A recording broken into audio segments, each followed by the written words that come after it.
Assalamualaikum teman-teman, apa kabar semua? Semoga teman-teman dalam keadaan sehat walafiat serta dalam lindungan Allah Subhanahu wa taala ya. Amin. Teman-teman kelas 4. Seperti biasa, sebelum memulai sentra kita berdoa dulu ya. Bismillahirrahmanirrahim. Rabbi zidni ilma warzuqni fahma birahmatika ya arhamar rahimin. Amin. Oke teman-teman, di sentra sains pekan ini kita masih di tema yang sama ya, yaitu tema ekosistem ya. Di pekan ke-9 ini adalah pekan terakhir kita membahas tema ekosistem ya. Nah, topik pekan ini, pekan ke-9, yaitu ekosistem kolam ikan, waduk, dan bendungan ya. Nah, sebelumnya Ibu mau tanya dulu nih, siapa yang di sini mungkin punya kolam ikan di rumah? Ada? Nah, tahu nggak maksudnya apa sih pengertian dari ekosistem kolam ikan? Ibu jelaskan ya. Ekosistem kolam ikan adalah suatu ekosistem perairan tawar buatan yang luasnya dibatasi dan dibuat oleh manusia supaya mudah dikelola dalam hal pengaturan air, jenis hewan yang dibudidayakan, serta target produksinya ya. Nah, kolam ikan ini biasa dibuat itu untuk aktivitas budidaya ikan ya. Entah itu pemancingan rekreasi atau sekedar hiasan ya. Nah, jadi teman-teman pernah lihat ya, atau mungkin yang punya di rumah ya, ada yang hanya untuk sekedar hiasan biar mempercantik halaman rumahnya. Atau ada juga yang kolam ikannya itu di belakang rumah, di depan rumah.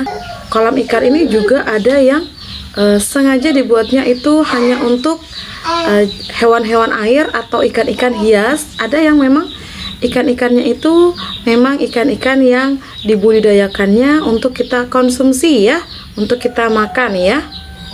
Nah, berdasarkan proses terbentuknya, kolam ikan itu terbagi menjadi dua ya. Yang pertama, kolam ikan terbentuk secara tidak sengaja. Yang kedua, kolam ikan terbentuk secara sengaja ya. Nah, Ibu akan jelaskan ya. Untuk kolam ikan yang terbentuk secara tidak sengaja itu biasanya itu terjadi karena adanya kegiatan yang mengakibatkan adanya cekungan di suatu tempat ya. Pada masa musim hujan itu akan terisi air ya, sehingga masyarakat itu dapat memanfaatkannya untuk memelihara ikan ya. Sedangkan kolam ikan yang terbentuknya secara sengaja itu adalah pada dasarnya kolam ikan yang sengaja dibuat untuk memelihara berbagai jenis ikan ya. Jadi kalau teman-teman punya kolam ikan yang di rumah itu termasuk kategori kolam ikan yang terbentuk secara sengaja ya. Entah itu tujuannya untuk memelihara ikan atau hanya sekedar menghias, memperindah rumah teman-teman ya. Berikutnya ya. Nah, kolam itu juga ada berbagai jenisnya ya, berdasarkan sumber airnya ya. Yang pertama, kolam tada hujan. Yang kedua, kolam mata air. Yang ketiga, kolam berpengairan setengah teknis. Dan yang keempat adalah kolam berpengairan teknis ya. Nah, Ibu akan jelaskan ya. Untuk kolam tada hujan adalah kolam yang sumber airnya berasal dari air hujan ya. Biasanya pada masa musim hujan, kolam tada hujan ini akan mengalami banjir ya.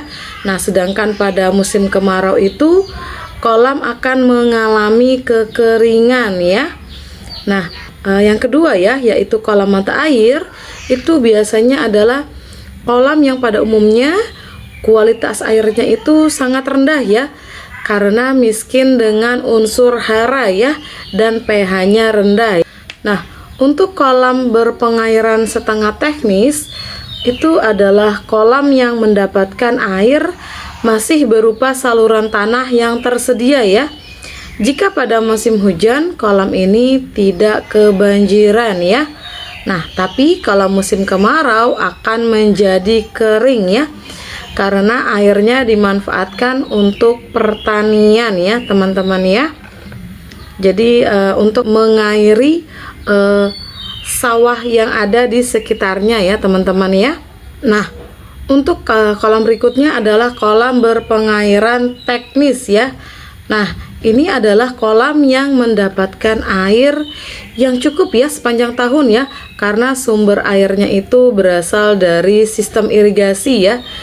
Biasanya tuh kayak di sawah itu kan ada memang untuk saluran irigasi. Nah, dia juga mendapatkan dari tempat yang sama ya, dari saluran irigasi tersebut ya, teman-teman ya, untuk kolam pengairan teknis ini ya. Jadi emang disengaja dialiri air ya. Nah, ada juga nih kolam berdasarkan bentuknya ya. Ada kolam persegi panjang, ada kolam bujur sangkar, ada kolam bulat, dan ada kolam segitiga ya.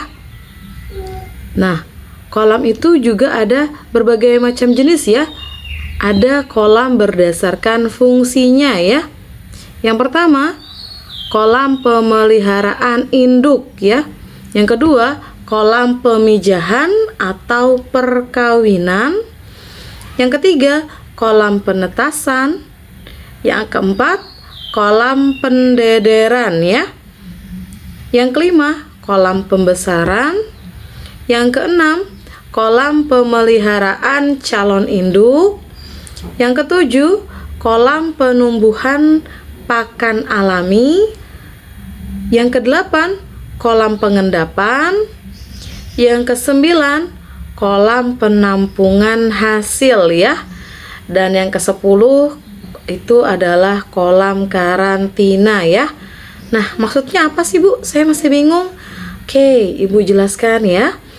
Untuk kolam pemeliharaan induk itu, ini adalah jenis kolam yang fungsinya itu untuk menyimpan induk ikan ya, yang akan dikawinkan ya. Jadi ikan-ikan yang sudah besar, yang sudah siap kawin, dipeliharanya di kolam pemeliharaan induk ya. Nah, sedangkan kolam pemijahan atau kolam perkawinan ya, itu adalah kolam yang berfungsi untuk mempertemukan antara induk jantan dan betina ya, untuk dikawinkan ya. Jadi misalnya kita bahas teman-teman nih, orang tuanya punya sengaja membuat kolam ikan ya, kolam ikan gurame misalnya ya. Nah, untuk bisa dijual dan bisa dimakan sendiri. Nah, nanti akan dibuat bentuk-bentuknya seperti ini ya. Nah, jadi nanti setelah dia dimasukkan ke dalam kolam pemeliharaan induk ya, nanti dipertemukan antara ikan yang betina dengan ikan yang jantan, terus dikawinkan ya. Nah, supaya nanti bisa berkembang biak ya, bisa bertelur ya. Nah, untuk kolam penetasan adalah kolam yang berfungsi untuk penetasan telur ikan ya. Nah, tapi kolam ini itu tidak harus dibuat ya. Kolam ini bisa dijadikan satu dengan kolam pemijahan atau perkawinan ya. Jadi ini kolamnya ini terserah pemiliknya saja ya, teman-teman ya, yang membuat kolam ikannya ya, misalnya ya. Jadi boleh langsung digabung, boleh dipisah misalnya untuk memudahkan ya, untuk mengklasifikasinya ya. Nah, untuk kolam pendederan adalah kolam yang berfungsi untuk membesarkan larva ikan ya. Jadi ikan setelah dia kawin bertelur itu kan menjadi larva. Nah, larvanya itu biar dia fokus dibesarkannya itu dipisah sendiri ya di kolam pendederan ya. Nah, untuk kolam pembesaran adalah kolam yang berfungsi untuk membesarkan ikan ya, sampai ikan ini siap dijual ya, atau siap dikonsumsi, siap untuk dimakan ya. Nah, untuk kolam pemeliharaan calon induk ya adalah kolam yang berfungsi untuk memisahkan calon induk agar tidak tercampur dengan ikan lainnya ya. Tujuannya itu untuk mempermudah perkontrolan ya, biar kita bisa lebih mengontrol ikan-ikan yang ada ya, teman-teman ya. Kolam induk ini lebih cenderung ke ikan yang betina ya teman-teman ya. Nah, untuk kolam berikutnya, kolam ketujuh, yaitu kolam penumbuhan pakan alami, adalah kolam yang dibuat untuk persediaan pakan alami bagi benih ikan ya. Jadi memang sengaja memberikan makannya itu makanan-makanan alami ya. Nah, untuk kolam ke-8 yaitu kolam pengendapan, yaitu kolam yang digunakan untuk mengendapkan lumpur yang terbawa oleh air ya. Biasanya itu disertai filter ya.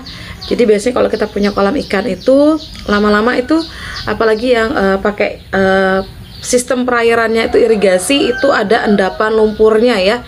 Nah itu bisa dibuatkan kolam pengendapan ya, biar lumpur-lumpurnya itu bisa kita pisahkan dengan air yang lebih bersih ya teman-teman ya.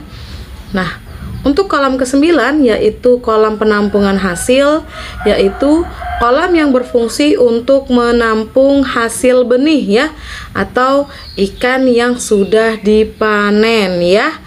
Nah, untuk yang ke-10 adalah kolam karantina, adalah kolam yang berfungsi untuk mencegah penularan penyakit yang mungkin terbawa oleh ikan yang baru datang ya.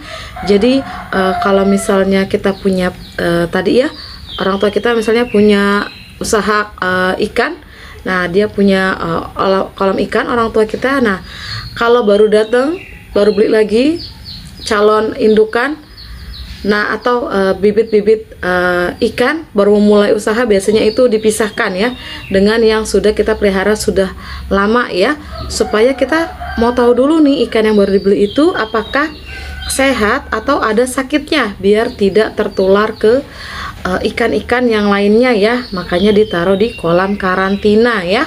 Nah, ada juga nih beberapa jenis tanah yang baik ya untuk digunakan di kolam ya teman-teman ya. Yang pertama, tanah liat atau lempung yang sedikit berpasir ya, atau yang biasa disebut sandy loam ya teman-teman ya. Yang kedua, tanah lempung liat berpasir ya. Dan yang ketiga adalah tanah lempung berpasir ya. Nah, ada pula nih fauna yang biasa ditemui pada ekosistem kolam ya. Yang pertama, berbagai jenis ikan ya tentunya ya. Yang kedua, ada katak ya. Yang ketiga, ada kura-kura. Yang keempat, ada bangau ya. Dan masih banyak hewan lainnya yang tidak ibu sebutkan ya. Nah, untuk floranya yang biasa ditemui di ekosistem kolam itu ada bunga lili air ya, ada juga lumut, ada teratai, dan ada alga ya, dan masih banyak flora lainnya yang tidak ibu sebutkan ya. Nah, adapun manfaat atau fungsi adanya ekosistem kolam ya. Yang pertama, sebagai sarana budidaya ikan. Yang kedua, meningkatkan hasil budidaya ikan. Yang ketiga, sebagai tempat tinggal berbagai jenis hewan dan tumbuhan air ya. Yang keempat, sebagai sarana pariwisata dan tempat rekreasi ya. Dan yang kelima, untuk meningkatkan perekonomian masyarakat ya. Dan yang keenam, yang terakhir ya, untuk memudahkan dalam mengontrol faktor perusak hasil ya. Nah, kita akan berpindah ke ekosistem yang terakhir ya, yaitu ekosistem waduk atau bendungan ya biasanya ya. Nah, apa sih itu? Apa sih Bu ekosistem waduk atau bendungan? Nah, ekosistem waduk atau bendungan adalah ekosistem buatan yang berupa bangunan penahan ya, atau penimbun air yang digunakan untuk berbagai kebutuhan manusia ya, dimana dalam proses pembuatannya manusia memiliki peran yang sangat besar ya.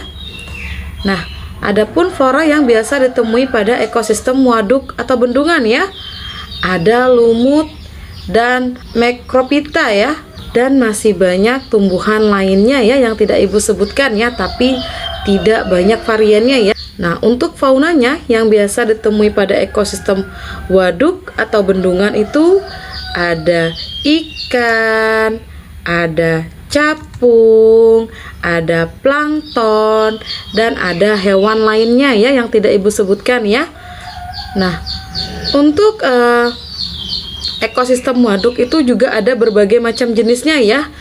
Nah, adapun ekosistem waduk berdasarkan intensitas cahaya yang masuk ya. Yang pertama ada daerah litoral ya. Yang kedua daerah limnetik. Yang ketiga, daerah profundal ya. Nah, apa sih itu? Ibu akan jelaskan ya. Untuk daerah litoral adalah daerah dangkal sehingga cahaya matahari yang dapat ditembus secara optimal ya. Jadi benar-benar cahaya mataharinya itu benar-benar bisa nembus semua masuk ya cahaya mataharinya ya. Sedangkan daerah limnetik adalah daerah dari tepian yang masih bisa ditembus oleh cahaya matahari ya. Sedangkan daerah profundal adalah daerah yang sangat dalam dan tidak dapat ditembus oleh cahaya matahari ya. Nah, apa sih manfaat adanya ekosistem waduk atau bendungan? Yang pertama, sebagai pembangkit listrik ya. Yang kedua, sebagai sarana irigasi. Yang ketiga, sebagai sarana rekreasi. Yang keempat, sebagai sumber air minum. Dan yang kelima, sebagai sarana budidaya ikan ya. Nah, dari sini ibu harap teman-teman sudah mulai memahami materi yang ibu berikan ya. Jika ada yang kurang jelas, silakan ditanyakan pada ibu pada saat recalling atau minta orang tua atau pendampingnya di rumah ya untuk menghubungi ibu ya via WhatsApp ya. Nah, teman-teman seperti biasa pesan ibu jaga kebersihan, jaga kesehatan, makan makanan bergizi di rumah saja ya, olahraganya di rumah saja, bermainnya ya. Pastikan teman-teman sering mencuci tangan, sering mandi ya walaupun kita di rumah saja ya. Dan kalau keluar rumah pastikan teman-teman menggunakan masker, face shield, dan membawa hand sanitizer ya. Oke teman-teman, ibu tutup dengan kafaratul majelis ya. Subhanakallahumma wa bihamdik asyhadu alla ilaha illa anta astaghfiruka wa atubu ilaihi walhamdulillahi rabbil alamin. Amin. Assalamualaikum warahmatullahi wabarakatuh.